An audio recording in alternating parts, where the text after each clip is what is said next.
The Red Brain.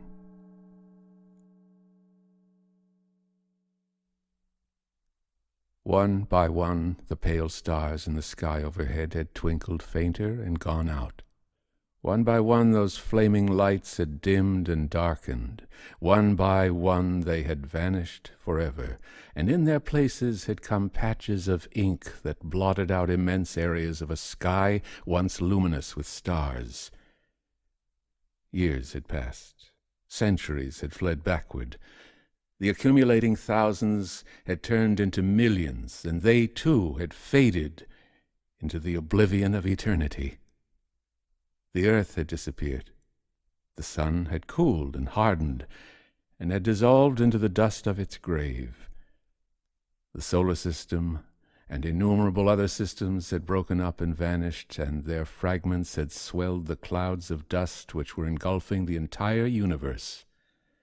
In the billions of years which had passed, sweeping everything on toward the gathering doom, the huge bodies, once countless, that had dotted the sky and hurtled through immeasurable immensities of space, had lessened in number and disintegrated until the black pall of the sky was broken only at rare intervals by dim spots of light ever growing paler and darker.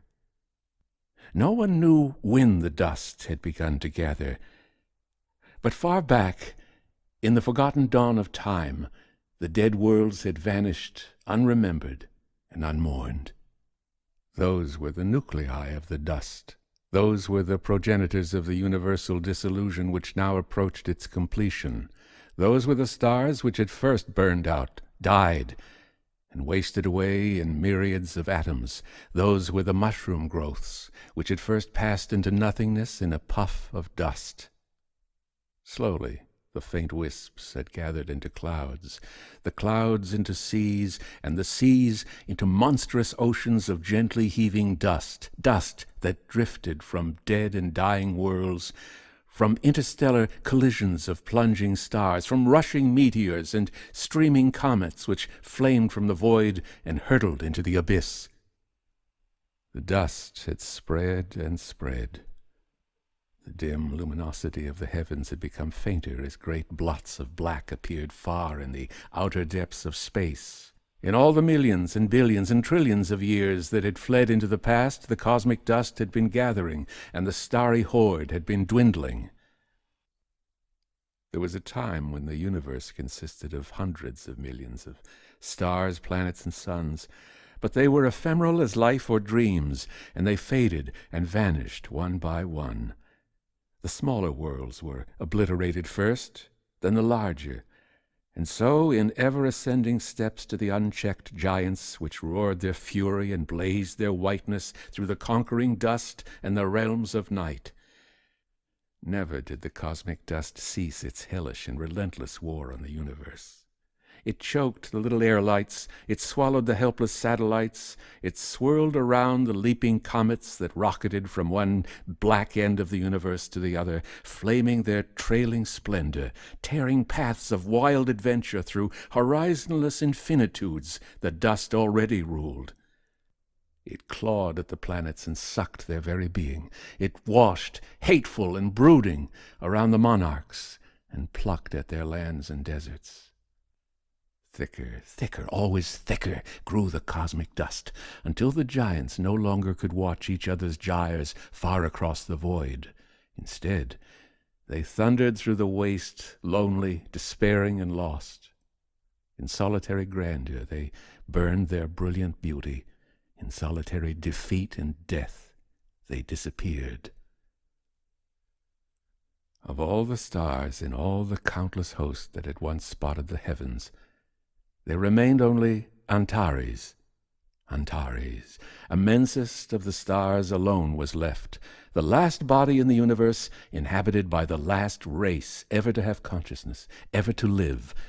That race, in hopeless compassion, had watched the darkening skies and had counted with miserly care the stars which resisted.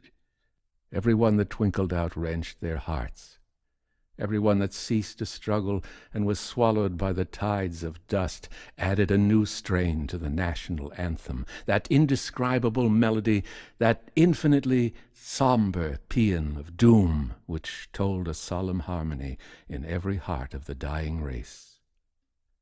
The dwellers had built a great crystal dome around their world in order to keep out the dust and to keep in the atmosphere, and under this dome the watchers kept their silent sentinel. The shadows had swept in faster and faster from the farther realms of darkness, engulfing more rapidly the last of the stars.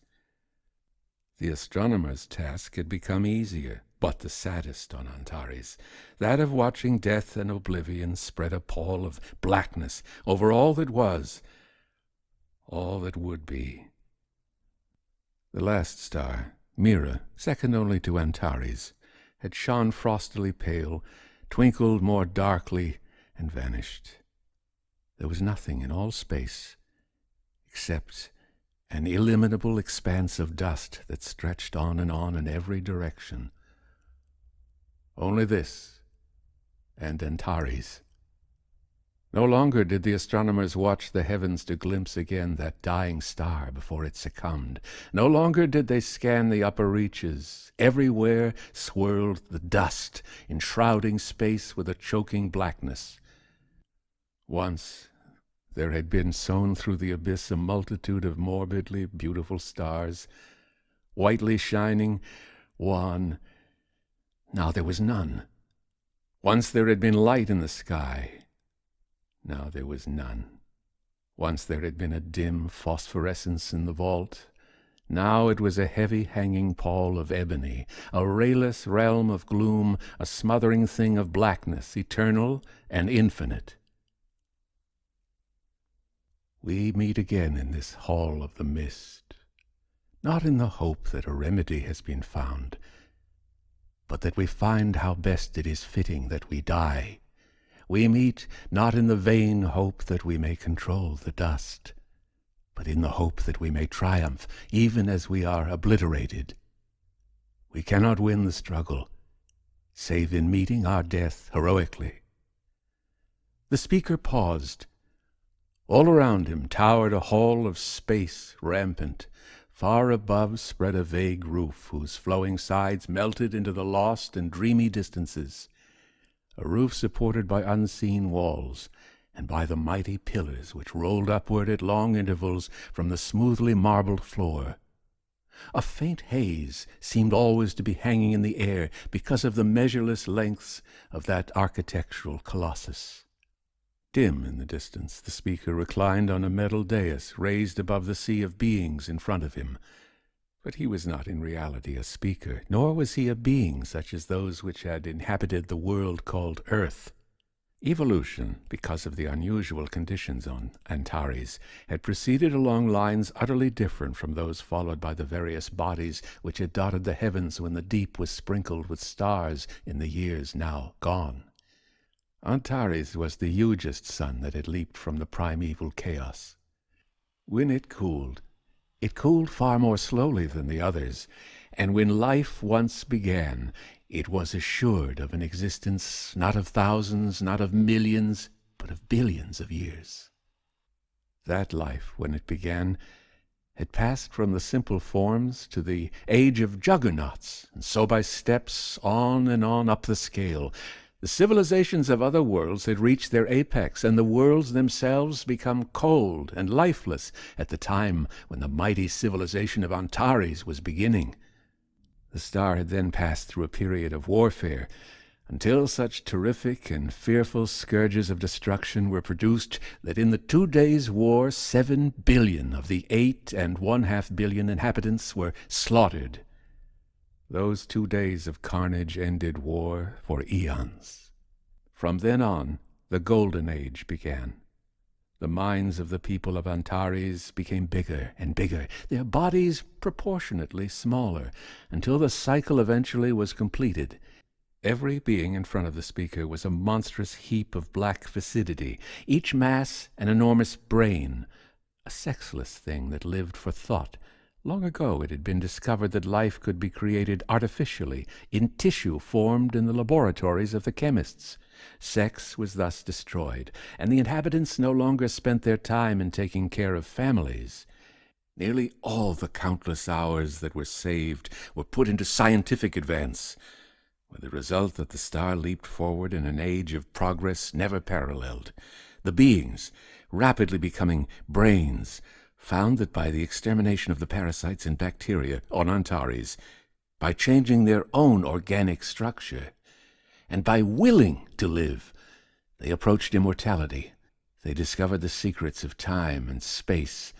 They knew the extent of the universe, and how space in its farther reaches became self-annihilating. They knew that life was self-created and controlled its own period of duration. They knew that when a life, tired of existence, killed itself, it was dead forever. It could not live again, for death was the final chemical change of life. These were the shapes that spread in the vast sea before the speaker. They were shapes because they could assume any form they wished. Their all-powerful minds had complete control of that which was themselves. When the brains were desirous of traveling, they relaxed from their usual semi-rigidity and flowed from place to place like a stream of ink rushing down a hill. When they were tired, they flattened into discs. When expounding their thoughts, they became towering pillars of rigid ooze. And when lost in abstraction, or in a pleasurable contemplation of the unbounded worlds created in their minds, within which they often wandered, they resembled huge, dormant balls. From the speaker himself had come no sound, although he had imparted his thoughts to his sentient assembly. The thoughts of the brains, when their minds permitted, emanated to those about them instantly, like electric waves. Antares was a world of unbroken silence. The great brain's thoughts continued to flow out. Long ago, the approaching doom became known to us all. We could do nothing. It does not matter greatly, of course, for existence is a useless thing which benefits no one. But nevertheless, at that meeting in an unremembered year, we asked those who were willing to try to think of some possible way of saving our own star at least, if not the others. There was no reward offered, for there was no reward adequate. All that the brain would receive would be glory as one of the greatest which has ever been produced. The rest of us, too, would receive only the effects of that glory in the knowledge that we had conquered fate, hitherto and still considered inexorable. We would derive pleasure only from the fact that we, self-creating and all but supreme, had made ourselves supreme by conquering the most powerful menace which has ever attacked life, time, and the universe. The cosmic dust. Our most intelligent brains have been thinking on this one subject for untold millions of years. They have excluded from their thoughts everything except the question, how can the dust be checked? They have produced innumerable plans which have been tested thoroughly. All have failed. We've hurled into the void uncontrollable bolts of lightning, interplanetary sheets of flame, in the hope that we might fuse masses of the dust into new, incandescent worlds. We've anchored huge magnets throughout space, hoping to attract the dust, which is faintly magnetic, and thus to solidify it or clear much of it from the waste. We have caused fearful disturbances by exploding our most powerful compounds in the realms about us, hoping to set the dust so violently in motion that the chaos would become tempestuous with the storms of creation. With our rays of annihilation, we have blasted billion-mile paths through the ceaselessly surging dust. We have destroyed the life on Betelgeuse, and rooted there titanic developers of vacua, sprawling, whirling machines to suck the dust from space and heap it up on that star. We have liberated enormous quantities of gas, lit them, and sent the hot and furious fires madly flashing through the affrighted dust. In our desperation, We have even asked for the aid of the ether eaters. Yes, we have in finality exercised our willpower to sweep back the rolling billows. In vain. What has been accomplished? The dust has retreated for a moment, has paused, and has welled onward. It has returned silently triumphant, and it has again hung its pall of blackness over a fear-haunted, nightmare-ridden space. Swelling in the soundless sorrow, through the hall of the mist, rose the racing thoughts of the great brain. Our chemists, with a bitter doggedness never before displayed, have devoted their time to the production of super-brains in the hope of making one which could defeat the cosmic dust. They have changed the chemicals used in our genesis. They have experimented with molds and forms. They have tried every resource. With what result?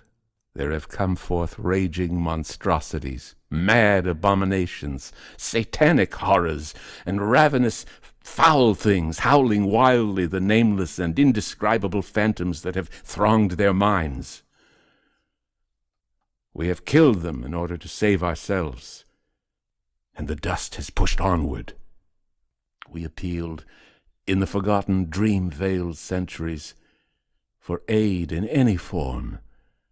From time to time we have been offered plans which for a while have made terrific inroads on the dust, but plans which have always failed. The triumph of the cosmic dust has almost come. There is so little time left us that our efforts now must inevitably be futile. But today, in the hope that some brain, either of the old ones or of the gigantic new ones, has discovered a possibility not yet tried, we have called this conference the first in more than 12,000 years. The tense, alert silence of the hall relaxed and became soft when the thoughts of the great brain had stopped flowing. The electric waves which had filled the vast hall of the mist sank, and for a long time a strange tranquillity brooded there. But the mass was never still. The sea in front of the dais rippled and billowed from time to time as waves of thought passed through it. Yet no brain offered to speak, and the seething expanse, as the minutes crept by, again became quiet. In the thin column on the dais, rising high into the air, swayed the great brain. Again and again it swept its glance around the hall, peering among the rolling, heaving shapes in the hope of finding somewhere in those thousands one which could offer a suggestion. But the minutes passed, and time lengthened, and no response, and the sadness of the fixed and changeless end crept across the last race, and the brains, wrapped in their meditation, saw the dust pushing at the glass shell of Antares with triumphant mockery. The great brain had expected no reply, since for centuries it had been considered futile to combat the dust, and so, when its expectation, though not its wish, was fulfilled, it relaxed and dropped, the signal that the meeting was over. But the motion had scarcely been completed when from deep within the center of the sea there came a violent heave. In a moment a section collected itself and rushed together. Like a waterspout it swished upward and went streaming toward the roof until it swayed thin and tenuous as a column of smoke, the top of the brain peering down from the dimness of the upper hall. I have found an infallible plan. The red brain has conquered the cosmic dust. A terrific tenseness leaped upon the brains, numbed by the cry that wavered in silence down the hall of the mist into the empty and dreamless tomb of the father marble. The great brain, hardly relaxed, rose again, and with a curious whirling motion the assembled horde suddenly revolved. Immediately the red brain hung upward from the middle of a sea which had become an amphitheater in arrangement, all brains looking toward the center. A suppressed expectancy and hope electrified the air. The red brain was one of the later creations of the chemists, and had come forth during the experiments to produce more perfect brains. Previously, they had all been black, but perhaps because of impurities in the chemicals, this one had evolved in an extremely dark, dull red color. It was regarded with wonder by its companions, and more so when they found that many of its thoughts could not be grasped by them. What it allowed the others to know of what passed within it was to a large extent incomprehensible. No one knew how to judge the red brain, but much had been expected from it. Thus, when the red brain sent forth its announcement, the others formed a huge circle around, their minds passive and open for the explanation. Thus they lay silent, while awaiting the discovery, and thus they reclined, completely unprepared for what followed. For, as the red brain hung in the air, it began a slow but restless swaying, and as it swayed, its thoughts poured out in a rhythmic chant. High above them it towered, a smooth, slender column whose lofty end was moving ever faster and faster, while nervous shudders rippled up and down its length. And the alien chant became stronger, until it changed into a wild dithyrambic paean to the beauty of the past, to the glory of the present, to the splendor of the future, and the lay became a moaning praise, an exultation, a strain of furious joy ran through it, a repetition of, "The red brain has conquered the dust. Others have failed, but he has not. Play the national anthem in honor of the red brain, for he has triumphed. Place him at your head, for he has conquered the dust. Exalt him who has proved himself greatest of all. Worship him who is greater than Antares, greater than the cosmic dust, greater than the universe." Abruptly it stopped. The puzzled brains looked up. The red brain had ceased its nodding motion for a moment, and had closed its thoughts to them. But along its entire length it began a gyratory spinning, until it whirled at an incredible speed. Something antagonistic suddenly emanated from it, and before the brains could grasp the situation, before they could protect themselves by closing their minds, the will impulses of the red brain, laden with hatred and death, were throbbing about them and entering their open minds. Like a whirlwind spun the red brain, hurtling forth its hate. Like half-inflated balloons, the other brains had lain around it. Like cooling glass bubbles, they tautened for a second, and like pricked balloons, as their thoughts, and thus their lives, were annihilated, since thought was life, they flattened, instantaneously dissolving into pools of evanescent slime. By tens and by hundreds, they sank, destroyed by the sweeping, unchecked thoughts of the red brain which filled the hall. By groups, by sections, by paths around the whole circle fell the doomed brains in that single moment of carelessness, while pools of thick ink collected, flowed together, crept onward, and became rivers of pitch rushing down the marble floor with a soft, silken swish. The hope of the universe had lain with the red brain, and the red brain was mad.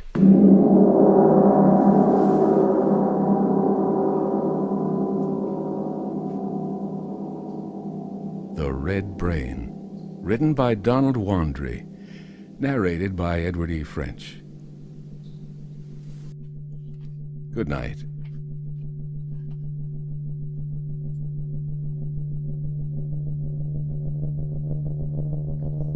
Copyright exists on all recordings issued by Edward E. French. Any unauthorized broadcasting, public performance, copying, or re-recording of these audiobooks in any manner whatsoever will constitute an infringement of such copyright. Editing, alteration, copying, or redistribution inconsistent with copyright laws is prohibited, whether by digital, electronic, or other means. Links may be used, provided that full and clear credit is given to Edward E. French with appropriate and specific direction to the original content. Direct inquiries regarding this recording to Edward E. French at email edwardfrench06 hotmail.com. Subscribe to the Fiction Fantastique channel, www.youtube.com/FrenchEdward06.